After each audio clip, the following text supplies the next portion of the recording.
औज़ुबिल्लाहि मिनश्शैतानिर्रजीम बिस्मिल्लाहिर्रहमानिर्रहीम अस्सलामु अलैकुम वरहमतुल्लाहि वबरकातुहू। सूरह फुरकान है मेरे सामने और सूरह फुरकान की आयत नंबर 37 है, आयत नंबर 38 है, पारा नंबर 19 है और रुकू नंबर 2 चल रहा है। आयत नंबर 37 में कल थोड़ी सी मिस्टेक जिक्र हुई है कि कज़्ज़बुर रुसुल, नूह अलैहिस्सलाम, कौम नूह और नूह अलैहिस्सलाम, और फिर रसल जमा का सीगा बोला गया कि ऐसा नहीं है कि कौम नूह में नूह अलैहिस्सलाम के साथ बहुत सारे रसूल भेजे गए, बल्कि आप नूह अलैहिस्सलाम के इर्द गिर्द करीब तरीन वक्त में जो रसूल भेजे गए उनको ज़िक्र हुआ कि उनके अलावा उनके इर्द गिर्द करीब माजी करीब में बहुत सारे रसूल ऐसे भेजे गए जिनको जुटलाया गया। फिर आगे उसके बाद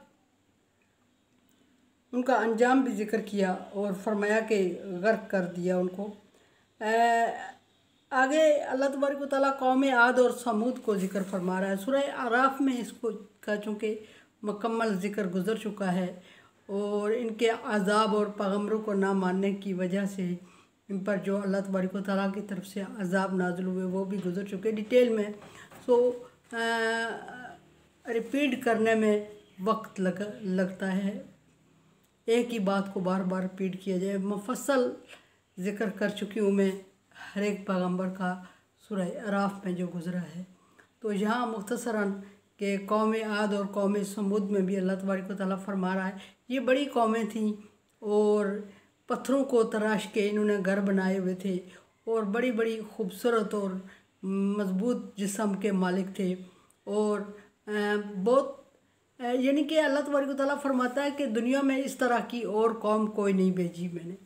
जिस तरह के दुनिया आद और समूद थे। और फिर उन्होंने जब अपने पैगम्बरों को नहीं माना तो अल्लाह तबारक व तआला ने उन पर अज़ाब नाज़िल फरमाया और फरमाया कि ऐसा लगा कि तूफ़ान आंधी तूफ़ान का अज़ाब और सुबह जैसे जड़ों से उखड़े हुए पड़े थे, यानी कि जैसे बड़े बड़े दरख्त जड़ों से उखड़े हुए पड़े, उनकी बॉडी और उनके कदावर होने की मिसाल दी अल्लाह तबारक व तआला ने कि उनको तबाह बर्बाद किया। सबसे ज़्यादा हुनरमंद और सबसे ज़्यादा मजबूत तरीन और सबसे ज़्यादा खुशहाल कौम थी और अल्लाह तबारक व तआला ने जब उन पर अज़ाब पैगम्बर भेजे और पैगम्बर को जब उन्होंने ना सिर्फ नाफरमानी की बल्कि धमकियाँ दी, बल्कि हद तक की इज़्ज़त की, बल्कि कत्ल तक कर देने तक गुरेज ना किया। तो फिर उस सूरत में अल्लाह तबारक व तआला ने उस मजबूत तरीन कौम को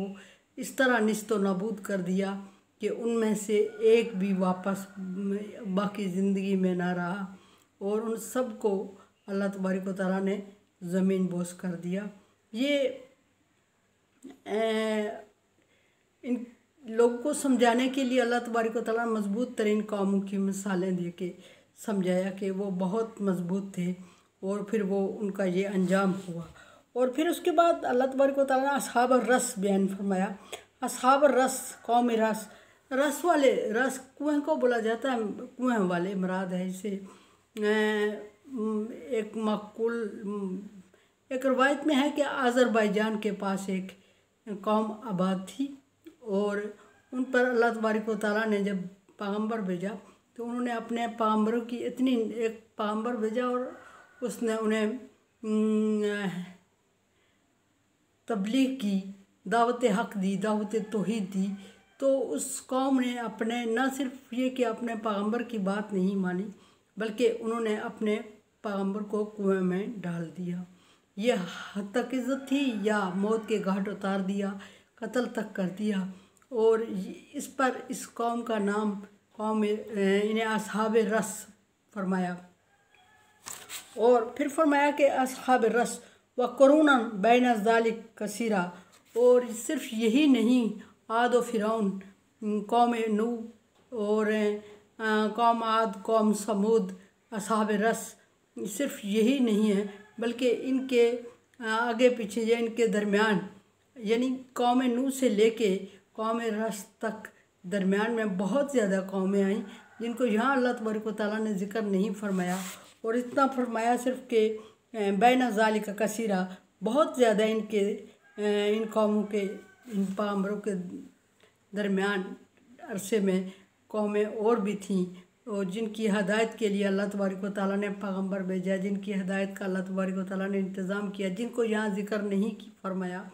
और मिन जुमला फरमा दिया कि कुरुनन बैन ज़ालिक, इनके दरमियान बहुत टाइम के बाद, कुरन बाज़ दफ़ा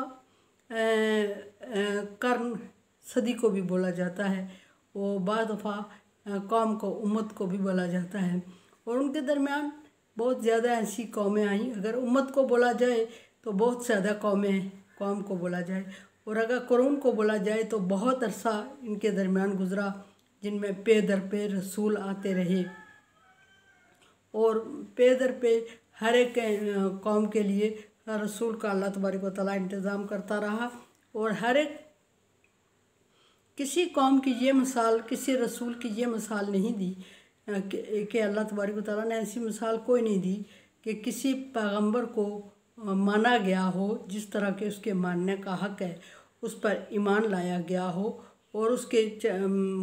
कौम वालों ने उसका एहतराम किया हो, इज़्ज़त की हो और उसके पैगाम पर, उसके बुलावे पर लब्बैक कहा हो। ऐसा कहीं एक जगह पे भी ज़िक्र नहीं है। फरमाया जितनी अल्लाह तबारक व तआला ने कौमें ज़िक्र की और जितनी नहीं की, उन सब का पैगम्बरों का अंजाम ऐसा हुआ कि उनको नहीं माना गया और जब उनको नहीं माना गया तो वो मायूस हुए और जब वो मायूस हुए तो फिर अल्लाह तबारक व तआला ने उनके काम को ख़त्म किया, यानी उनकी ज़िम्मेदारी को पूरा फरमा दिया, उनको अजर से नवाजा और उनके चाहने वालों को, उनके मानने वालों को निजात दी और इनकार करने वालों का फिर एक के बाद एक वही अंजाम हुआ कि किसी अजाब की नज़र हुए। और कुछ कौमों के अजाब, कुछ कौमों के अंजाम, कुछ पैगम्बरों के कौमों के अंजाम ज़िक्र हुए और कुछ को अल्लाह तबारक व तआला ने ज़िक्र नहीं फरमाया, कुछ को मिन जुमला ज़िक्र फरमा दिया और कुछ को बिल्कुल ही ज़िक्र नहीं आया कुछ का। लेकिन हुआ यही कि किसी ने अपने पैगम्बर की उस तरह कदर नहीं की जिस तरह के कदर करने का हक़ था, अपने पैगम्बर के पैगाम को नहीं माना, लब्बैक नहीं कहा, ना सिर्फ पैगाम नहीं माना, लब्बैक नहीं कहा, बल्कि उनकी मुखालफत में पेश रहे और उनके दीन को रोकने के लिए कोशिशें करते रहे और जब जारी कोशिशों में नाकाम हुए खुद भी और पैगम्बर को भी तकलीफ़ दी। और जब नाकाम हुए तो फिर दुनिया में अज़ाब आया और जब दुनिया में अज़ाब आया तो वही काफ़ी नहीं था, वो दुनिया वालों को दिखाने के लिए इबरत था, निशान और मिसाल थी, ताकि मिसाल दी जाए, ताकि देख के वो बाकी लोग समझें। लेकिन जो असल अज़ाब है उनका, वो आखिरत का अज़ाब है हर एक जुटलाने वाले के लिए। कुरान समझें, देखें, समझें और सब्सक्राइब करें और सदका जारिया में मेरा साथ दें। अल्लाह तबारक व तआला का हुक्म, ताअवनु अला बिर्रि व तक़वा, नेकी और भलाई के कामों में एक दूसरे से तावन करें। तावन करें, चैनल को सब्सक्राइब करें, शेयर करें। अल्लाह हाफिज़।